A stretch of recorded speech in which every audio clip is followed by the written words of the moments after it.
Top quality और consistent performance के लिए सिर्फ सिल्वर पंप्स। टॉप क्वालिटी और कंसिस्टेंट परफॉर्मेंस के लिए सिर्फ सिल्वर पंप्स, नाम याद रखना। हिंदवी स्वराज्याचे सरसंस्थापक छत्रपती शिवरायांना मानाचा मुजरा करतो।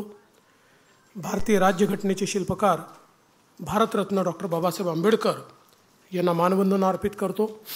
आज किसान सन्मान योजनेच्या 19व्या हप्त्याच्या वितरण प्रसंगी मंचावर उपस्थित असलेले माझे सहकारी आणि या विभागाचे राज्यमंत्री माननीय आशिष जयस्वालजी, प्रधान सचिव विकासचंद्र रस्तोगीजी, सूरज मांढरेजी, माधवी खोडे, रवींद्र ठाकरे, या ठिकाणी उपस्थित रफिक नाईकवाडे, उमेश घाडगे, श्री जगताप, श्री प्यारे खान, श्री आनंदराव राऊत, मंचावरील सर्व मान्यवर आणि उपस्थित सर्व भगिनी आणि बंधूंनो, आज अतिशय आनंदाची गोष्ट आहे की लवकरच देशाचे प्रधानमंत्री श्री नरेंद्र मोदीजी हे आपल्याला संबोधित करणार आहेत आणि किसान सन्मान योजनेचा 19वा हप्ता हा त्या ठिकाणी आपल्या खात्यामध्ये जमा करणार आहेत। मोदीजींनी ज्यावेळेस किसान सन्मान योजना सुरू केली त्यावेळी काही लोकांनी टीका केली, पण आज शेतकऱ्याच्या अडीअडचणीच्या काळामध्ये या योजनेच्या माध्यमातून शेतकऱ्याच्या आणि छोट्या शेतकऱ्याच्या खात्यामध्ये जाणारा पैसा हा अडीअडचणीला त्याला कामाला येतो। आणि मला या गोष्टीचा आनंद आहे की महाराष्ट्रामध्ये आपण त्यालाच अनुसरून नमो किसान सन्मान योजना सुरू केली आणि मोदीजींच्या 6000 रुपयाबरोबर महाराष्ट्राचं सरकार देखील 6000 रुपये देतं आणि लवकरच आपण हे 3000 रुपये त्यात अजून वाढ करणार आहोत, म्हणजे वर्षाला 15000 रुपये हे आमच्या शेतकऱ्यांच्या खात्यामध्ये या योजनेच्या माध्यमातून निश्चितपणे त्या ठिकाणी जातील। आज आपण काही शेतकऱ्यांचा सत्कार देखील केलेला आहे, मी त्यांचं मनापासून अभिनंदन करतो। पण मला या गोष्टीचं अतिशय मनापासून समाधान आहे की मागच्या काळात ज्यावेळेस मी मुख्यमंत्री झालो त्यावेळी एकूणच विदर्भ आणि मराठवाड्यातल्या शेतकऱ्याची परिस्थिती पाहता काही महत्त्वाचे निर्णय आपण त्या काळामध्ये घेतले। जलयुक्त शिवारसारखी योजना आणली, त्या योजनेच्या अंतर्गत जलसंधारणाचं काम केलं। बळीराजा जलसंजीवनी योजना केंद्र सरकारकडनं मंजूर करून आणली। 25,000 कोटी रुपये विदर्भातल्या अडकलेल्या प्रकल्पांवर आपण खर्च करून 89 प्रकल्प पूर्ण केले। आणि त्याचसोबत स्वर्गीय नानाजी देशमुख कृषी संजीवनी योजना आपण आणली, ज्या योजनेमध्ये पहिल्या टप्प्यामध्ये आपण पश्चिम विदर्भ आणि मराठवाडा कव्हर केला होता आणि आता दुसऱ्या टप्प्यामध्ये पूर्व विदर्भ संपूर्ण विदर्भ आणि मराठवाडा आपण कव्हर करतो आहोत। आणि या योजनेच्या अंतर्गत पूर्णपणे सॅच्युरेशन पद्धतीने कृषी अवजारं असतील, त्या ठिकाणी जलसंधारणाचं काम असेल, शेततळी असतील, त्या ठिकाणी ड्रिप इरिगेशन असेल, सगळं अनुदान पद्धतीने आणि लक्ष्यांक न ठेवता एका गावात गेलं की त्या गावातल्या सगळ्या शेतकऱ्यांना सगळ्या योजनांचा लाभ द्यायचा, अशा प्रकारची योजना जवळजवळ 4,000 कोटी रुपये आपण खर्च केले। आता पुन्हा नव्याने 6,000 कोटी रुपये आपण खर्च करतोय आणि आज त्या योजनेमुळे अतिशय चांगलं काम हे सुरू झालेलं आहे। दुसरं, आपण वर्ल्ड बँकेच्या मदतीने स्मार्ट सारखी योजना तयार केली की ज्या योजनेमध्ये आमच्या शेतकऱ्यांच्या ज्या फार्मर प्रोड्युसर कंपन्या आहेत, गट आहेत, या गटांना विविध प्रकारचे त्या ठिकाणी रोजगारक्षम, ज्याला आपण कृषीवर प्रक्रिया करणारे उद्योग म्हणतो, ते उद्योग असतील किंवा कृषीमध्ये नवीन प्रकारचे कॅश क्रॉप त्यांना तयार करता येतील, त्या ठिकाणी ग्रेडिंग वगैरे असेल, अशा सगळ्या गोष्टी करता येतील, अशी एक समग्र योजना आपण सुरू केली। आज मला पाहताना आनंद वाटला की ज्या शेतकऱ्यांचा आपण या ठिकाणी सत्कार स्वागत केलं यातले बहुतांश शेतकरी हे त्या स्मार्ट योजनेतनं त्या ठिकाणी मोठे झालेले आहेत। आणि मला आनंद वाटला की एक FPO तर आपला 100 कोटीवर पोहोचतो आहे। अर्थात त्यांनी जाता जाता मला सांगितलं, सूरजजी जर तुम्ही लक्ष द्या, त्यांचा 60 लाखाचा एक हप्ता बाकी आहे, तो लगेच देऊन टाका, नाहीतर आम्ही चांगलं काम केलं आणि आमचा हप्ता अडकला असं नको। तर मला असं वाटतं की हे जे काही आपण वेगवेगळे त्या काळामध्ये इंटरव्हेन्शन्स केले, आज त्याचं एक मोठं फळ आपल्याला प्राप्त होत आहे। आता जी नवीन योजना आपण हातामध्ये घेतली आहे ॲग्रीस्टॅकची, ही सगळ्यात महत्त्वाची योजना आहे, कारण ॲग्रीस्टॅकमध्ये आपण संपूर्ण शेतीचं म्हणजे फार्मिंग ज्याला आपण म्हणतो या संपूर्ण सायकलचं डिजिटायझेशन करतो। ॲग्रीस्टॅक ही अशी योजना आहे की ज्या योजनेनंतर प्रत्येक शेतकऱ्याला इंडिव्हिज्युअली काय लाभ आवश्यक आहे, तो काय लाभ आपण दिलेला आहे, त्याच्या शेतीत काय तो उगवतो आहे, त्याच्यामध्ये काय त्याला मदत करायची आहे, त्याला कसा भाव मिळाला पाहिजे, त्याचा उत्पादन खर्च कसा कमी झाला पाहिजे, या सगळ्या गोष्टी करण्याची आणि दलाल विरहित कुठलाही मधला माणूस बाजूला काढून थेट त्या शेतकऱ्याशी संवाद साधून त्याच्या शेतीपर्यंत पोहोचण्याचं एक अत्यंत महत्त्वाचं साधन हे ॲग्रीस्टॅकच्या माध्यमातून होत आहे. 54% शेतकरी आता ॲग्रीस्टॅकमध्ये आलेले आहेत.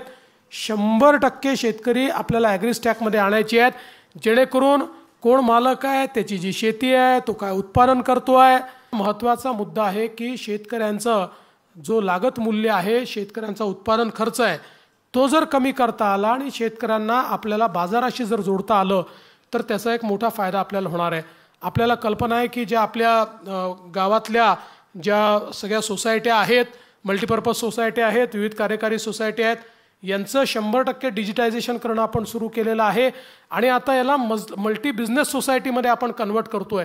आपले देशाचे नवीन सहकारिता मंत्री अमित शाह साहेबांनी 13 प्रकारचे नवीन बिझनेसेस, म्हणजे ज्याच्यामध्ये अगदी जो आपलं पारंपरिक त्या ठिकाणी भांडारण करण्याकरता गोदामापासनं तर वेगवेगळ्या प्रकारचे 13 उद्योग हे आमच्या विविध कार्यकारी सोसायटीकरता त्या ठिकाणी नेमून दिलेले आहेत, ज्यातनं गावातली सोसायटी देखील आपल्याला अधिक मजबूत कशी करता येईल हा प्रयत्न आपण त्या माध्यमातून निश्चितपणे या ठिकाणी करतो आहोत.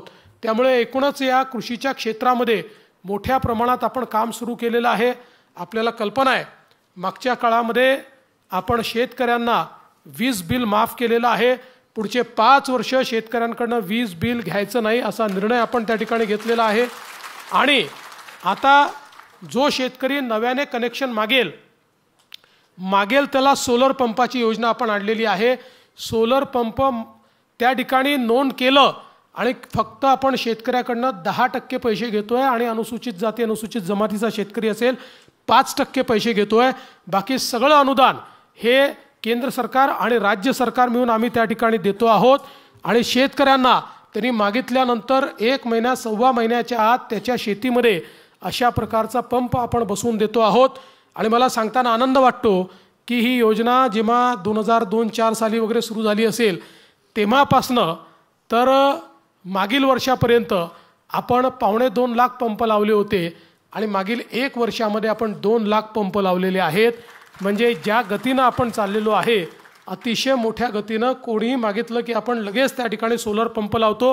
पुढचे 25 वर्ष त्याला त्या ठिकाणी विजेच्या बिलाची चिंता नाही आणि पहिले 5 वर्ष त्या पंपाची देखरेख आमच्याकडे, पंप चोरीला गेला त्याचा इन्शुरन्स आमच्याकडे, कुठल्याही प्रकारची अडचण आली तर त्या अडचणीची वर मात करणं आमच्याकडे. अशा प्रकारची ही योजना आपण या ठिकाणी सुरू केलेली आहे, जेणेकरून शेतकऱ्यांना मोठ्या प्रमाणात त्याचा फायदा आपण देतोय.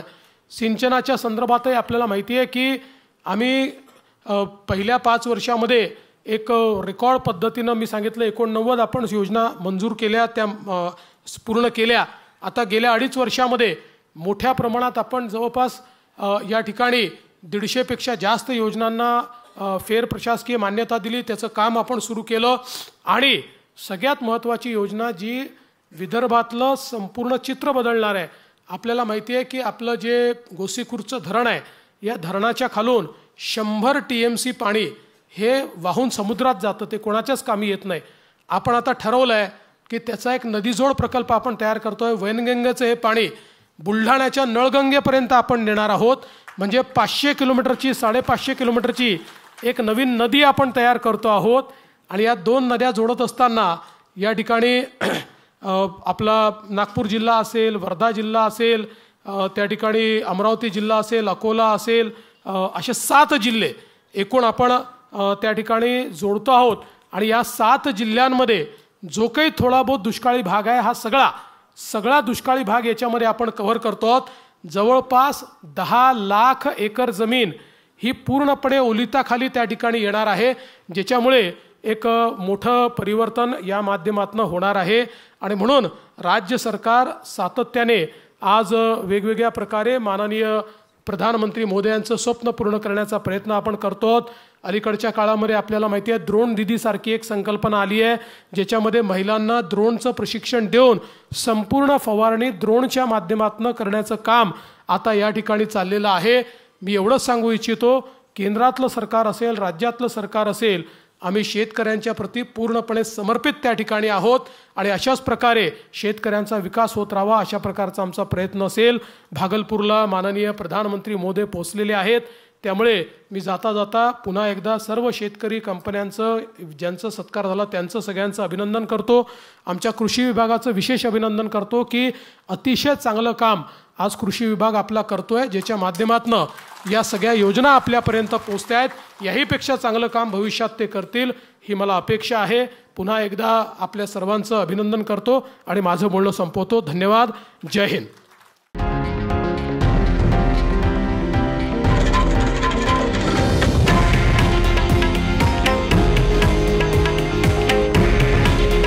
हे आहे देशातील नंबर 1 न्यूज नेटवर्क आणि आपण पाहत आहात TV9 मराठी. काळजी तुमची, हित महाराष्ट्राचं.